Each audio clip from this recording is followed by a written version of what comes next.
ada bayi, enak tulangnya empuk. Jadi perilaku gue tuh sama kesurupan suka berubah-berubah. Kadang gue kayak nyai, dan gue kadang kayak sosok Gondorwo mungkin ya. Karena pas saat bokap gue, om gue megang itu, gue berasanya tinggi gede banget gitu kan. Dan kadang gue kayak macan, kayak gitu.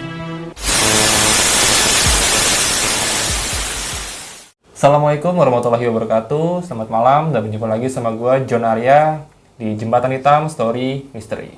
Pada malam hari ini gue udah mendatangi base campnya sobat gue nih, Lentera Malam. Dan sekarang di depan gue udah ada April dari Lentera Malam. Halo April. Halo Bang John. Oke April, biasanya kan gue datang ke sini sebagai narasumber April ya. Iya. Udah berapa kali gue datang ke sini April? 2 kali. 2 kali. Nah, jadi gue pernah datang ke tempatnya April menjadi narasumber dan udah dua cerita juga di tempatnya April, dan sekarang di sini gue mau nagih cerita sama si April.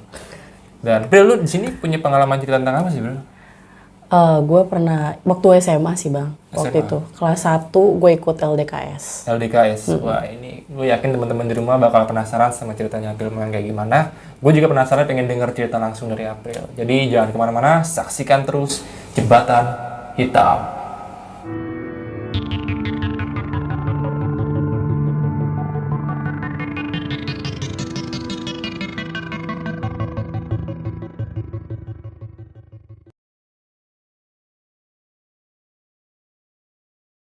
Oke, di sini gue April, gue bakal bercerita tentang pengalaman gue saat SMA.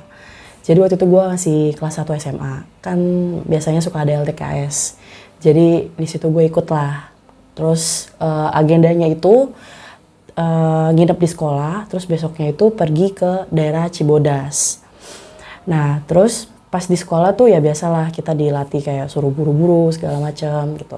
Pas besokannya berangkat ke daerah Cibodas. Nah, awalnya tuh pas datang ke sana, jadi di salah satu villa itu gue ngerasa kayak ya biasa aja gitu kan villa. Cuman memang ada feel horornya lah karena bangunannya itu kayak pendopo-pendopo gitu. Dan posisinya itu untuk parkiran sama villanya tuh rada tinggian parkiran. Jadi kayak turun dulu baru ke villanya. Dan di villanya itu ada tempat buat aula khusus buat acara gitu. Nah, biasanya kan kalau di LDKS suka ada jurit malam. Pas di acara jurit malam, biasalah kita dikumpulin rame-rame. Terus senior gue tuh nakut-nakutin. Jadi awalnya tuh kayak senior gue bikin drama gitulah. Nggak tahu, maksudnya bukan drama dalam artian pentas ya, bukan kayak mereka kayak ada yang berantem berdua, teriak-teriakan. Terus gue di situ kayak cuman diem aja gitu kan. Nggak lama mereka matiin lampu. Dan jujur aja gue tuh tipikal orang yang penakut dalam gelap, takut dalam gelap gitu kan. Pas dimatiin lampu, terus mereka tuh kayak ngebakar dupa dulu. Jadi wanginya tuh udah khas banget lah baunya gitu kan. Ibaratnya kayak jatuhnya kayak orang manggil gitu kan. Terus di situ kata temen gue, oh ya gue disclaimer dulu, di sini ceritanya berdasarkan dari teman-teman gue, dari orang tua sama tante-tante gue gitu kan. Karena kan posisinya pas gue kesurupan gue nggak tahu apa aja yang gue udah lakuin gitu kan. Nah pas itu karena temen gue di situ gue pingsan, gue sempet jerit terus gue pingsan. Pas gue pingsan gue bangun dan di situ gue nangis ngejerit. Ya ibaratnya terjadilah kesurupan massal. Dan di situ bukan gue doang yang kesurupan. Jadi beberapa temen gue sampai kakak kelas gue pun kesurupan juga. Terus pas di situ yang lain tuh udah pada sembuh Bang. Tapi cuman gue doang yang ibaratnya paling lama. Jadi udah kesurupan terus nanti sembuh, kesurupan lagi gitu kan. Dan itu bener-bener bikin keadaan jadi mencekam gitu. Nah terus sebenarnya tuh besoknya itu masih ada agenda acara gitu kan. Tapi karena posisinya gue udah ibaratnya mencekam gitu kan, gak sembuh-sembuh gitu. Besokannya pagi kita langsung pulang dari sana. Pas pulang di rumah dan itu keadaannya gue udah normal. Gue dijemput sama bokap pulang ke rumah. Terus pas di rumah, ini dari nyokap gue ya ceritanya. Kan posisinya bokap tuh sering kerja, jadi bokap gue punya pabrik. Dan dia tuh kerja selalu di pabrik kan. Dan gue sama nyokap tidur berdua doang. pas lagi tidur malam, kata nyokap gue tiba-tiba bangun dan mau nyekek dia. Di situ nyokap gue ketakutan dong. Maksudnya ini anak kenapa gitu kan. Terus akhirnya rame lah karena gue jerit-jeritan juga. Terus rame tetangga gue pada datang, kenapa gitu kan. Terus nyokap gue tuh tipikal yang skeptis dan gak percaya kalau gue tuh kesurupan. Akhirnya bokap gue balik karena nyokap telepon kan, balik. Terus gue dicoba disembuhin sama ustadz dekat rumah gue. Dan ternyata gak bisa disembuhin. Maksudnya kayak pulih sebentar, nanti begitu lagi, pulih sebentar, begitu lagi. Akhirnya gue dibawalah ke rumah nenek gue di daerah Tebet. Pas di Tebet, karena kan posisinya kalau di rumah nenek gue tuh ada tante, ada om gue gitu yang tinggal di situ. Dan di situ gue masih sama posisinya, masih sama keadaannya, ibaratnya masih suka kesurupan gitu kan. Dan kejadian yang paling parah tuh gue bisa sampai naik-naik ke tembok, gue merayap. Gue mikir gini, gue pas sekarang ya, gue pernah nonton salah satu film horor yang ibaratnya orang kesurupan terus bisa ngerayap gitu. Dan itu kejadian saat gue lagi kesurupan, gue ngelakuin hal itu juga. Dan di situ gue sempat dan di situ gue posisinya juga sempat beberapa kali minta permintaan aneh. Contohnya kayak kopi hitam, tapi minta mereknya Buskota. Dan setahu gue itu mereknya kayak udah dulu gitu bang. Jadi kayak tahu nggak teh yang teh tabur ya kan, itu kayak gitu lah ukurannya. Terus di situ gue diseduhin dan keadaan panas itu langsung gue minum. Dan itu posisinya gue lagi nggak sadar ya. Terus gue sempat minta kepala ayam mentah buat gue makan. Tapi keluarga gue tuh nggak memenuhi itu karena takutnya nanti kesehatan gue yang terganggu. Terus dan ini sih yang paling serem menurut gue. Jadi pas sebelum gue kesurupan, gue udah tahu kalau tante gue itu di rumah nenek itu habis ngelahirin anak, ya kan. Dan umurnya tuh belum ada sebulan. Jadi di sini kamar tante gue, di sini kamar gue yang tempat gue lagi kesurupan lah di sini. Nah posisinya gue lagi ngamuk-ngamuk dan hampir lagi mau maghrib gitu. Tiba-tiba gue bilang gini, ada bayi, enak tulangnya empuk. Di situ posisinya gue ngendus-ngendus dan gue mencari keberadaan bayi tante gue. Dan di situ tante gue panik dong, keluarga gue juga panik. Dengan keadaan maghrib, tante gue gendong bayinya dan gue keluar dari rumah. Karena takut anaknya itu sampai diapa-apain sama gue. Dan akhirnya kan sempat dipanggilin juga sama orang pintar dekat rumah nenek gue di daerah Tebet. Itu Pak Ustadz itu cara nyembuhinnya tuh dipencet bang. Ya dipencet-pencet. Dia tuh mencoba banget buat nyembuhin gue tapi hasilnya nihil. Dan di situ lucunya kata nyokap gue, posisinya dia lagi ngebacain surah dalam Al-Quran. Gue emang bisa lah baca Quran, tapi kan gak mungkin seumuran gue apal gitu kan. Akhirnya si Pak Ustadz mungkin salah penyebutan dalam tajwid atau apanya. Di situ kata nyokap gue benerin dengan fasih. Dan gue juga ngomong gini sama Pak Ustadznya, kalau ilmu lo masih kecil, gak usah sok-sokan ngobatin gue. Itu Pak Ustadznya akhirnya sampai dipersilahkan buat pergi sama bokap gue, karena ibaratnya ya udahlah Pak, nggak usah terlalu maksa gitu kan. Karena bokap gue tuh ngelihat Pak Ustadznya kukunya rada panjang dan itu ngelukain tangan-tangan gue karena dia mencet, maksa buat si itunya buat keluar gitu. Terus ya keseharian gue tuh selama 30 hari tuh bener-bener yang cuman ngamuk-ngamuk, tembok gue tendang jebol gitu kan. Dan sampai akhirnya gue pergi ke daerah Menteng. Jadi ada kenalan gitu daerah Menteng katanya bisa nyembuhin orang surupan. Pas di sana, jadi masuk ke rumahnya itu dalam gang, ya kan. Gue datang tuh sama nyokap bokap gitu kan. Jalan masuk, nah pas gue masuk ke dalam rumah orang pintar itu ternyata orangnya itu nggak ada. Terus kata saudaranya bilang gini, saya panggilin dulu ya yang bisa ngobatin gitu. Dia keluar lah, nyari saudaranya bisa ngobatin. Pas dia keluar terus dia balik lagi, maaf Pak, Bu, saudara saya nggak bisa nyembuhin anak ibu. Soalnya takut nanti saudara saya mati. Katanya ilmunya tuh lebih tinggi yang di dalam anak ibu daripada saudara saya. Dia bilang gitu. Terus kayak lemes dong keluarga gue gitu kan, kayak ini gimana nih, mau bawa kemana lagi gitu kan. Akhirnya saudara gue tuh ngasih tahu lagi, ada tuh di Bogor gitu. Akhirnya gue pergi ke Bogor dan itu satu mobil. Nah orang pintar udah bilang, nanti semakin dekat ke arah Bogor, ini anak bakal semakin ngamuk. Itu gue digotong bang, digotong rame-rame sama bokap, sama om, itu digotong rame-rame.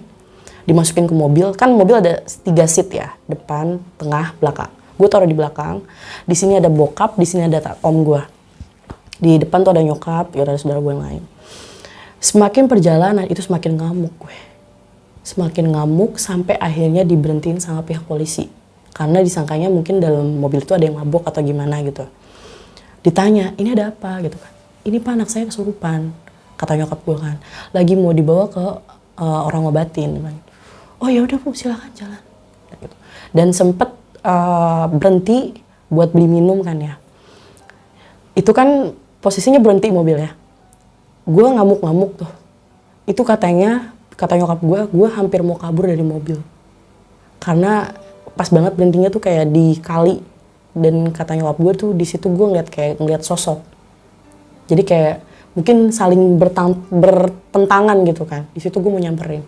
Itu ditahan lagi sama bokap gue. Itu mobil tuh sepanjang jalan tuh goyang. Goyang parah, makin deket makin goyang. Sampainya di sana, di rumah orang pintar itu, dia dibilangin nih, jangan sampai kaki gue itu jatuh ke lantai, ke tanah gitu kan. Nah karena emang posisi gue ngamuk, nggak sengaja kaki gue jatuh ke tanah. Dan di situ dibilang kalau misalnya udah nginjek tanah itu bakal maku, ibaratnya gue bakal lebih susah buat dijatuhin. Dan benar aja, pas gue di tanah begini, gue bilang kata nyokap gue, ayo angkat. Dicoba angkat tuh sama om gue sama bokap, itu nggak ada yang bisa. Sampai akhirnya ada tukang bangunan gitu, lagi ngerenov rumah, ngedatengin kan, ada apa pak gitu. Bantu saya pak, ini buat nolongin gitu, karena saya lagi kesurupan gitu. Dibantuin tuh nggak ada yang bisa juga. Sampai akhirnya orang pintarnya itu keluar dari rumah, nolongin buat gue ngangkat ke dalam. Dan di situ gue dikasih kayak, gue nggak tahu ya itu peninggalan Siliwangi atau bukan, karena gue ngeliat kayak wrist, cuman ada gearnya gitu. Dan di situ gue suka banget, gue mainin, gue giniin. Terus akhirnya orang pintarnya tuh sempat ngomong, masuk ya. Dan itu gue mau masuk ke dalam. Dan di situ posisinya gue tuh pas kesurupan selalu berubah-ubah bang. Jadi nanti entah suara gue tinggi kayak kuntilanak, nanti gue sosoknya kayak macan, nanti gue kayak orang yang tinggi gede yang bener-bener nggak bisa diangkat sama siapapun. Pas sampai di rumah di sana, akhirnya gue sempat dikasih tahu tuh sama nyokap gue. Posisinya gue di tengah, di depan gue itu ada orang yang ngobatin gue, dan di belakang tuh ada anak buahnya. Mereka mungkin kayak lagi transfer ilmu atau apa, gue juga nggak ngerti. Di situ gue tuh kayak diajak ngomong, dan lucunya gue kan orang Jakarta, nggak bisa bahasa Sunda. Di situ gue ngomong bahasa Sunda terus. Pokoknya gue nggak tahu itu apa yang dilakuin sama mereka, karena gue juga dengar dari nyokap kayak gitu kan. Terus gak lama gue sempet disediain sate kambing. Terus kata nyokap, gue minta yang mentah. Udah minta yang mentah, terus akhirnya kan tetap gak dikasih kan. Gue makan sate itu kayak orang kayak gitu. Terus akhirnya gue sempet kayak ritual mandi juga, mandi kembang, dan orang pintarnya juga ngejelasin, ini anak kalau fisiknya gak kuat, dia bisa mati. Siapa yang kuat sih 30 hari beraktivitas terus, makan juga nggak efektif gitu lah ya, terus nggak minum gitu kan. Untung anak nih ada yang jagain, tapi gue juga nggak tahu ya bang ya, ini kan menurut dari orang pinternya gitu.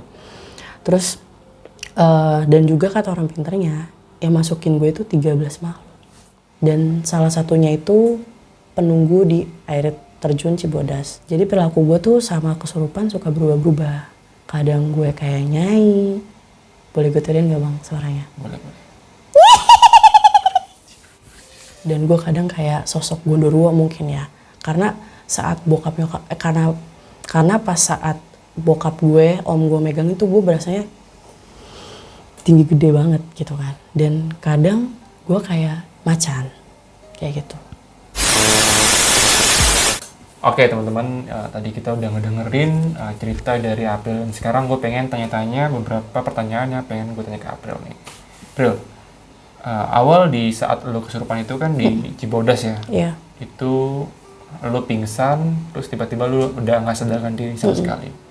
Dan di situ juga banyak teman-teman lo yang kerasukan ya April ya? Lu sadar nggak sih April kenapa bisa sampai terjadi kesurupan massal itu, penyebabnya apa sih kalau boleh tahu? Oke, jadi gini sih Bang, yang gue denger dari teman gue ya, katanya tuh di villa itu emang udah angker. Jadi kan waktu itu gue sempat nge-share cerita di Prasojo ya, dan itu banyak yang notice tuh. Ternyata mereka pada tahu villa yang gue maksud, sedangkan gue aja posisinya lupa nama villanya apa. Di villa itu emang udah angker dan banyak banget orang yang pernah kesurupan saat ngadain acara. Dan satu lagi yang dari temen gue ini, katanya ada satu ruangan yang ada tulisannya. Gue nggak tahu tulisannya gimana, cuma kata temen gue itu tulisannya nggak boleh dibaca sebenarnya. Dan ditambah sifat arogan dari senior gue juga. Mereka kan ngerjain kita tuh. Terus ada juga kakak senior gue yang buang pembalut deket air terjun. Ya ibaratnya manusia aja jijik ya, gimana makhluk halus gitu kan.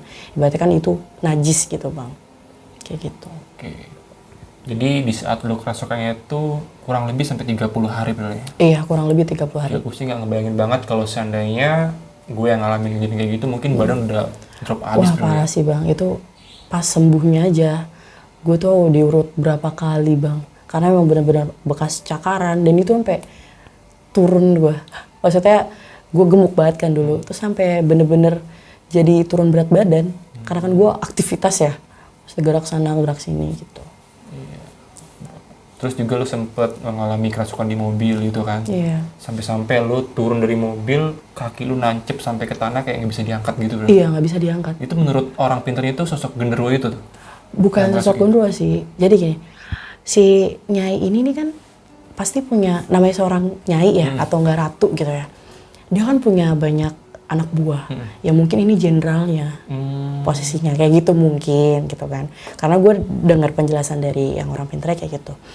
Mungkin ini sosok jenderal yang ngejaga, bodyguard lah kayak gitu. Nah April, dari 13 sosok yang tadi lu bilang itu, tadi lu sempat nyebut nama Nyai. Apakah dari 13 sosok ini kekuatan yang paling besar atau bisa dibilang yang paling dominan itu si Nyai ini April? Si Nyai ini sih kalau yang kata nyokap gue, kata bokap gue gitu, tipikalnya genit sebenarnya. Jadi dia ketawa-tawa. Boleh gue peragain gak Bang? Kayak gimana sih? udah. Itu kayak gitu. Terus kalau yang sosok tinggi gedenya tuh bisa ya. Jadi kayak siapapun yang megang gue saat gue lagi kayak gitu, itu ngerasa gue tuh gedenya kayak serumah. Bener-bener yang tenaganya tuh bener-bener gak bisa dikalahin sama siapapun. Kayak gitu. Oke sih. Jadi itu pengalaman lo yang terjadi di saat lo SMA bro ya? Iya. Dan itu bener-bener lo alami langsung dan diceritakan sama keluarga lo ya? Karena pada saat itu lo kesurupan dan gak sadarin diri bro ya? Dan gue tuh pernah nge-share di FB dan si guru gue, jadi dulu kan pernah temenan sama guru gue kan di Facebook, itu sampai nge-notice Bang, ini pengalaman yang gak bisa saya lupain, dimana kamu kesurupan tuh gak ada berhentinya. Itu orang tua gue sampai bolak-balik ke sekolahan karena ya minta pertanggungjawab sekolahan, karena kan bikin ibaratnya gue kayak gini karena acara agenda sekolahan kan. Terus ditambah lagi nyokap gue tuh kayak laporan kalau si April belum bisa masuk sekolah kayak gitu. Oke, April, itu kan tadi kan gue tanya jawab seputar cerita lo. Di sini gue pengen nanya intens nih sama April. Di Lentera Malam ini kan gue kenal tuh ada si Jamal, Adit, Ian editor, sama ada yang baru lagi tuh siapa namanya? Boyo. Boyo ya? Itu editor baru April ya? Iya. Nah, kalau untuk lu sendiri di Lentera Malam itu ngerangkap sebagai apa sih? Kalau gue sih lebih ke admin sih Bang. Jadi kalau ada orang yang mau ngirimin cerita lewat DM gitu kan, itu gue yang balesin lewat DM. Kayak ngarahin mereka harus ngirim cerita kemana sih gitu. Dan itu pun gue juga yang kayak ngecek dulu nih ceritanya bagus atau enggak. Kalau memang ceritanya bagus dan menarik, gue bakal laporan ke Adit sama Jamal. Gue diskusin dulu lah sama tim. Setelah gue diskusiin, terus tim gue juga bagus Pril gitu kan. Baru nanti gue follow up terus gitu kan sampai narasumbernya itu jadi datang ke sini buat syuting kayak gitu. Oh, jadi teman-teman kalau lu DM dari admin DM Instagramnya Lentera Malam ini yang balas April nih. Iya, gue sering banget dipanggil bang. Dipanggil Bang, gue mau cerita dong. Nih, orang yang ngebalas DM lo di Lentera Malam si April. Nah, April, satu lagi April. Gue kan sering juga ya dengerin cerita-cerita di Lentera Malam. Gue tuh suka ngedenger ada voice over suara cewek gitu tuh. Itu siapa yang ngisi sih, April? Itu suara gue banget. Itu suara lo ya? Pantesan gak enak loh.